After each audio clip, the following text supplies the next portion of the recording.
Welcome to the New Planner Podcast, where it's all about helping you successfully enter the financial planning profession and accelerate your financial planning career. This podcast will help you understand the profession, become familiar with the various career paths available to you, and avoid the mistakes that limit your success. Join your host, Caleb Brown, to explore the human side of creating a successful planning career through interviews, personal experience, and insights from the trenches.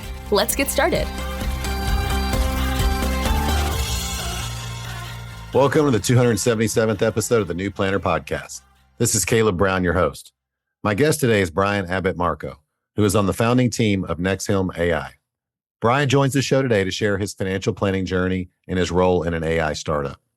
Brian shares how a couple years after graduating from the Virginia Tech CFP program, he joined a duly registered firm where he had a small book of clients he was managing, and how he was naturally drawn to the sales side of the role, ended up leaving the position and take on a more focused sales role. Brian goes on to share how even though he worked his way up in sales, he wanted to try something new and was recruited directly by the founder to his current firm. Stay tuned to hear how his AI solution works and tips for new planners. I hope you enjoy this episode with Brian Abatemarco. Hey, Brian, welcome to the New Planner Podcast. Thanks, Caleb. Thanks for having me on. Hey, I know we were just reminiscing a little bit before we got on the air, but like when did we actually meet? It's been a while. Yeah, it's been a while. We met when I was a student at Virginia Tech, and you had done a presentation. Way back. Yeah, way back. Must have been like 2012 at this point, 2013. Yeah, you did a presentation, and I was like, there's something I like about this guy. I don't know what it is. I'm glad I didn't run you off, steer you in the other direction, and you actually joined the profession. So, yeah. In all seriousness, it's good to catch up, be with you again. Thanks for donating the time to come on and talk about your career. Just start with how you got interested in financial planning and maybe why you went to Virginia Tech. Because I can't remember all that. If you went there to go to get the financial planning degree, or you fell into it like a lot of us did once you got there. Yeah, great question. So I was in the finance program at Virginia Tech, and I remember I had a class with Dr. Clock, and he was one of the professors there. And it was him and another professor, his wife at the time, Dr. Litton, and he sort of like ushered me into the program. Very fortunate to go in there. I mean, it was like such a great experience just being in that program at Virginia Tech. Not only could you sit for the CFP exam right upon graduation, but it also exposed you to like so many good industry speakers. People would come and do presentations just like you did. And then also what I really loved was I loved going to those conferences, like the FPA conference. We did Schwab Impact. Mm-hmm. So, you just get great exposure to the industry by being in that program. So, yeah. Okay. So you were in the finance, you wanted to become a financial planner before you got there. Is that what you said? No, I was just in the finance, program, and, was in a fraternity and just joined up with the CFP track. Because you had Clock's class and you kind of moved over to the CFP track. Okay, got it. Yep. Got it. Awesome stuff. All right. So then you worked your way through the program and you got out, and talk to us about maybe how you got your first job and then where you ended out. Sure. Yeah. Yeah. So really, really interesting firm. So I moved to Charlotte right after I graduated. So I was in Charlotte, North Carolina. And I got a job with a firm that was a tax and accounting firm mostly, but they had a wealth management arm at their company. Mm-hmm. And so, very small practice, but it was within a larger company, which, the company's name was Greer Walker, great firm down in the Charlotte, North Carolina area. And yeah, really, really interesting. Like, did a lot of planning, was involved in some of the meetings early on, which was really awesome. You're a year out of college and you're talking to clients. That's hard to do. And yeah, it was a great experience. So that was my first, I think I was there for 2 years. So yeah, that was the great first job. So what caused you to leave after the 2 years? So then I moved back up to the Washington, D.C. area. That's where I'm originally from. That's my family, friends. We're all up there.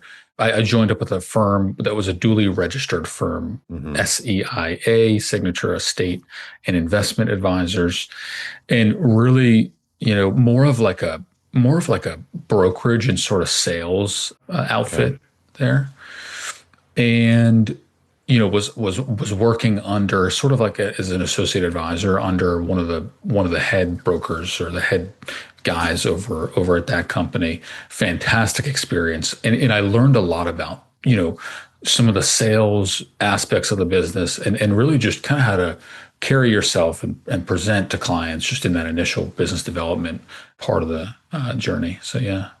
Oh, okay, so that was your role, is you were an associate advisor, but you had some business development requirements. Well, not yet. I would shadow, the head advisor, and he was really good at sales. So he kind of taught me, some of the ins and the outs of like, this is how you want to present. You want to be very careful not to say X, Y, and Z. You want to mention, this stuff about the company. So really great experience there. And then that sort of led me into where I was at for most of my career, which was Mercer Advisors, the mega RIA. And there I did sales. So at that company, I was in sales. They were one of the few firms at the time, at least Mercer Advisors was, that separated their sales and service. So they had advisors that were, taking business, but then they had what were called regional vice presidents that were selling clients and passing them to advisors. So really, really great experience there too. Got to learn a lot about the sales process and actually do the selling in that role. I was, mentoring under another really good salesperson there. So it's just, a lot of really good experiences like early on in my career that kind of shaped who I am today. So yeah. I want to come back to the Mercer thing. So we had Keith Wayne on, I think that was episode 250, and we'll link to that, talking about sort of how he worked in like the internal plan production, and there was other people out there selling. Let's go back to the SEIA firm. So what were you doing? I mean, you associate planner. And again, I wish everybody's title was the same, but it's not. Yeah. So what were you spending most of your time doing? Okay, so there I had a small book of clients that I was managing, but most of my work was in the operations of his book, his larger book of clients, right? So, opening accounts, just the entire operations experience of a company. Okay, got it. So, but you were also learning some business development skills and presentation skills from observation from the senior planner. Yep, through osmosis, just sort of like learning a lot of really good stuff. Yeah. Okay, and then you were there. What was it? A couple years, and then you made the transition to Mercer. So what made that happen? Yeah, so I was there for 2 years, and then I really wanted to be like out and about. I know it sounds odd, but like at the time I was like thinking to myself, I feel like I could be, I didn't know yet, but I feel like I could be good at sales, right? I could be good at sort of like that initial onboarding process. And so I wanted to find a job that was like, okay, I would be out and about, meeting face-to-face with new clients, interacting with new prospective clients of these firms or of Mercer. And sure enough, like literally just found like it's like I manifested it, right? But it found like the exact thing I was looking for. And I was under like a senior sales guy, right? So I was basically like following him around and sort of just like, doing a lot of the processing of the paperwork, like relaying information from the meeting to the client service team. So like just amazing experiences at both of those firms.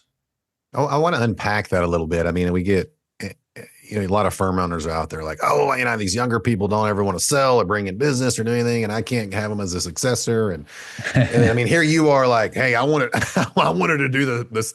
They were trying to have me do the paperwork and all this other stuff in the planning. I wanted to do the sales. And it looked like you were still in kind of your mid 20s, just a couple years in the business.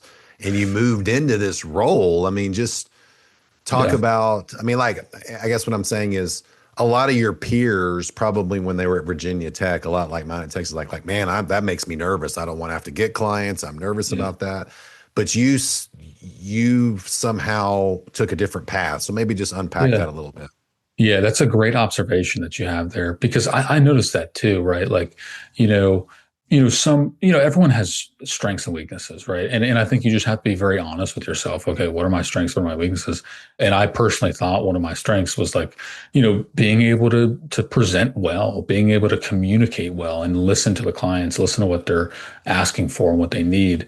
And so, yeah, I said, look, I might as well give this a shot. And also, what I did understand, what I knew was that the rainmakers of the firm are usually the higher paid folks at the firm, right? Like if you can bring in business and you can, develop business, you're never going to, be out of a job. That was sort of my thinking, right? I don't know how true that is to this day.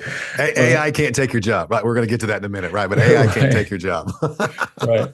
So yeah. So yes, that was my thinking, and I'm really glad that I did it because honestly, what it gave me was like the skill and the sales acumen to be able to do that. Because gosh, I've seen some people in this industry where they are the smartest people ever, right? They've got so many designations, they've got tons of letters after their last name, but they just can't like communicate with the client, and they just, the sales skills are just not there. And it's a shame, right? It's a big shame in the industry because I feel like there's a lost opportunity there. So yeah, I was excited to do it. Yeah. Yeah, it's amazing. So you worked your way, because you were at Mercer for about 5.5 years. Yep. Maybe talk about your career. You worked up the career ladder there on the sales side. Yes. Just talk about that. Yep. I climbed the theoretical corporate ladder. Yeah. And then I was fortunate enough to be the head salesperson, doing these meetings on my own. And then when you're at that stage, it's just very exciting because, you are the face of the company. You're the first person that the client interacts with.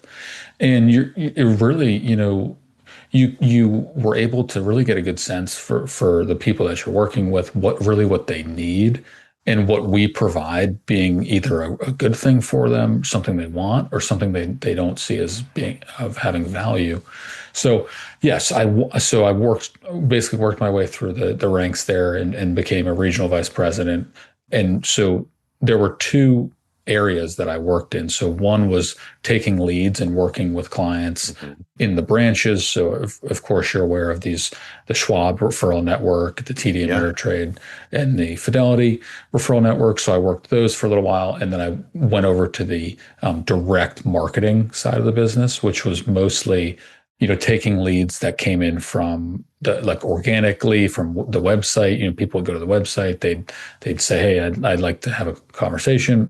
So it was great. I got to see like multiple different, really like sophistication levels of some of these clients. So very interesting. Got it. Okay.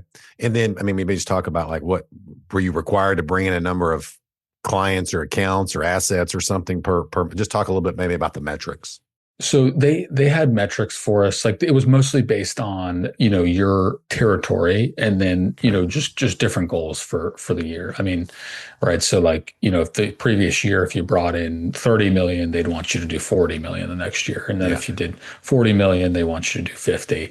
Right. So, classic sales, right? I mean, it's everyone in the sales chain is all incentivized by what the person below them does, right? So the production, but it was great. And I always said this, like, when I was at Mercer, like all of the other sales guys, like it was like we all had so much fun together because everyone's the same, basically.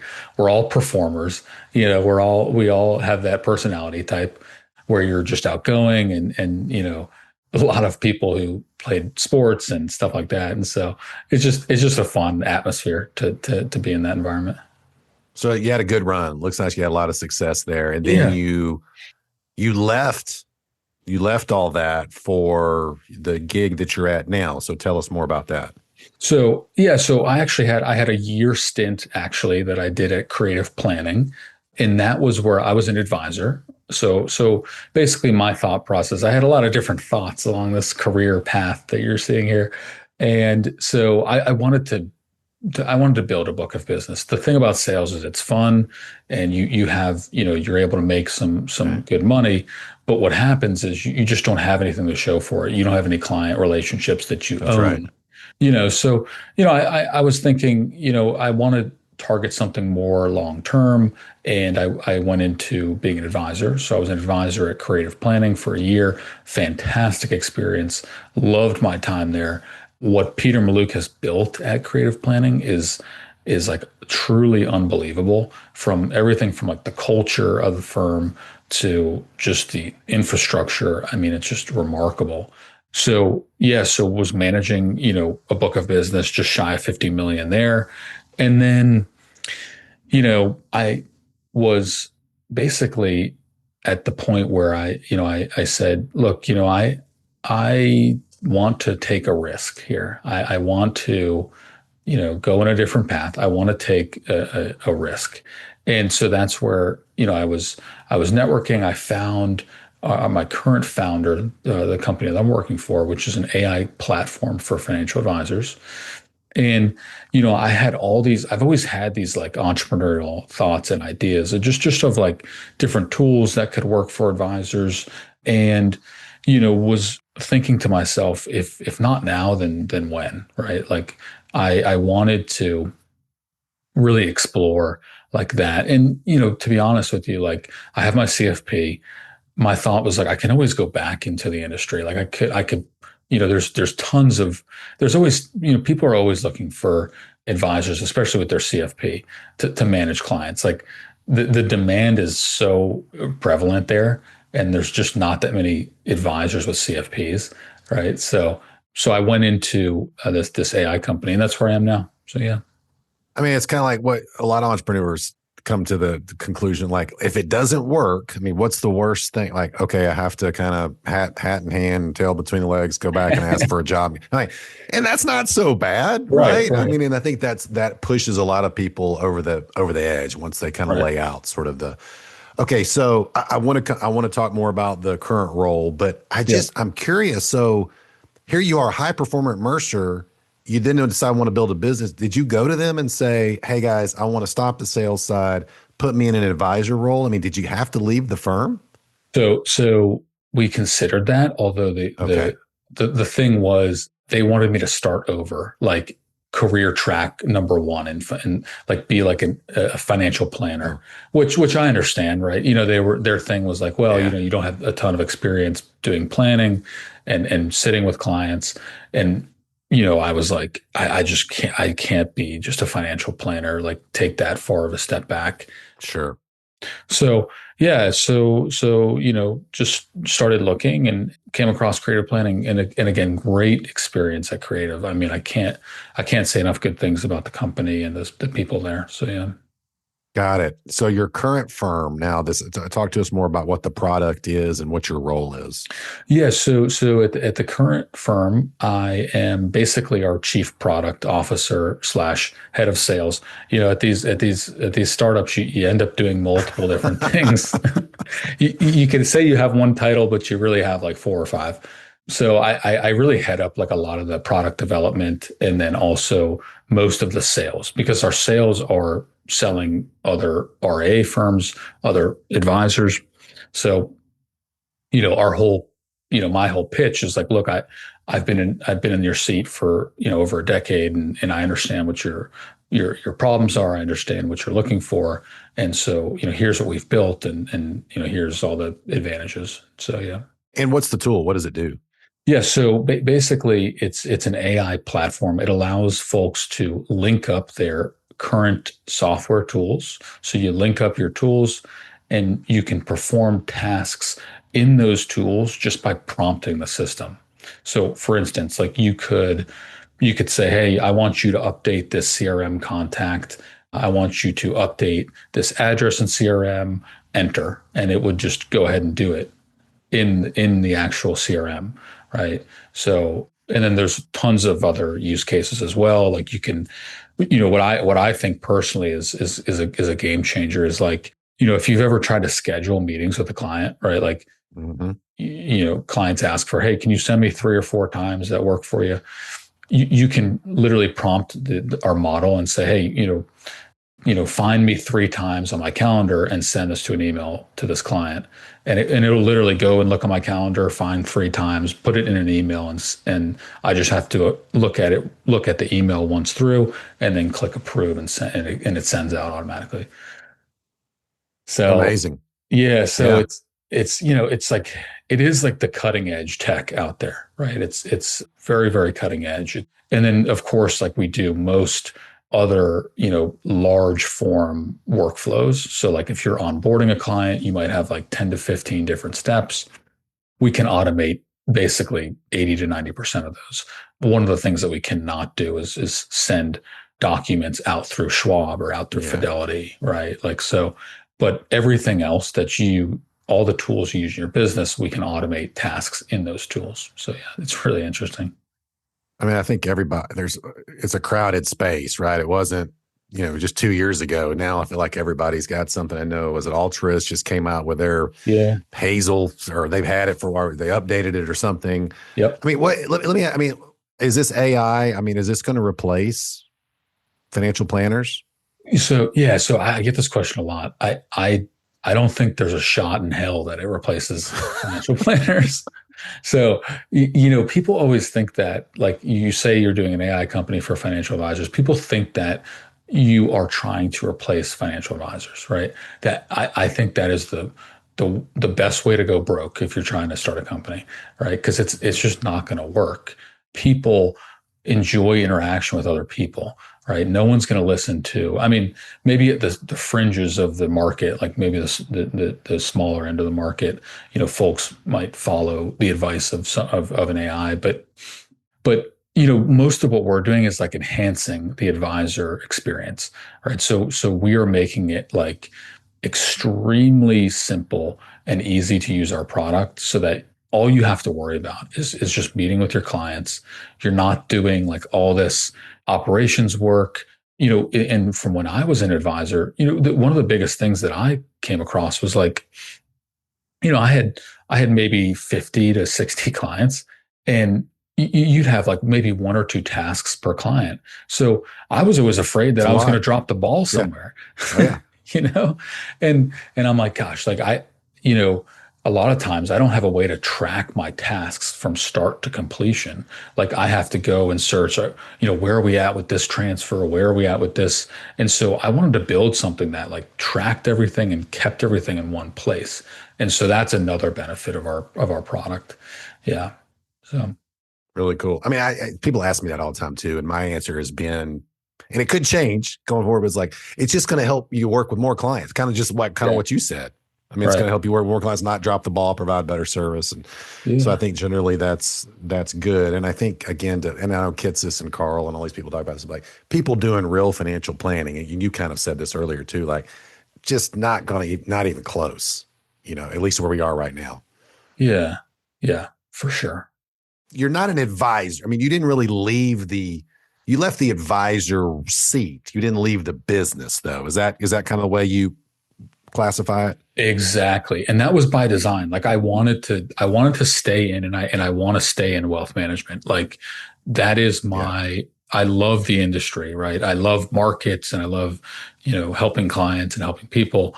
And so I wanted to stay in wealth management. But, I thought, you see people sort of do these transitions all the time. Like the previous Mercer Advisors CEO, not that I'm comparing myself to any CEO out there, but he was at, I think he was at Red Tail or Black Diamond before becoming the CEO of Mercer. So like, people do these sort of like transitions all the time. And so, I figured like, hey, life is short, man. Life is short. Like if you have any aspirations of doing something and you're not currently doing it, like, give it a try. So that was my thought. Yeah. And you just gave us a good one, but any other sort of nuggets or final tips as we close out here, just on maybe somebody out there, a budding sort of sales or entrepreneur type, what would you tell them? Yeah. I mean, I do genuinely feel that, look at your strengths and weaknesses, like be brutally honest with yourself as to what you're good at, and just like create the life that you are destined to have, create the life that you're good at and you're predisposed to be good at. For me, it took some trial and error, right? Like I haven't, I've job hopped a lot. Yeah. That's what people would say probably if they saw my resume. But what I think of it as is like I'm just trying to create the life that I want and the life that I think I'm like supposed to be living. So that is my 2 cents. Brian, this has been so fun to catch up with you. I can't believe it was just like yesterday. You were sitting there in one of those classes and here you are doing really big, cool things. So thanks so much for coming on the show. Thank you, Caleb. Thanks so much. Thanks for joining us for this episode of the New Planner Podcast. If you're ready to discover the top career paths for financial planners and see which track is best for you, we created a free guide to help you. Grab your copy of the Financial Planner Career Roadmap at newplannerrecruiting.com/roadmap. There, you'll also find more tools and resources all created to help you build a successful financial planning career. Tune back in next week for another episode, and until then, we're here to help you succeed.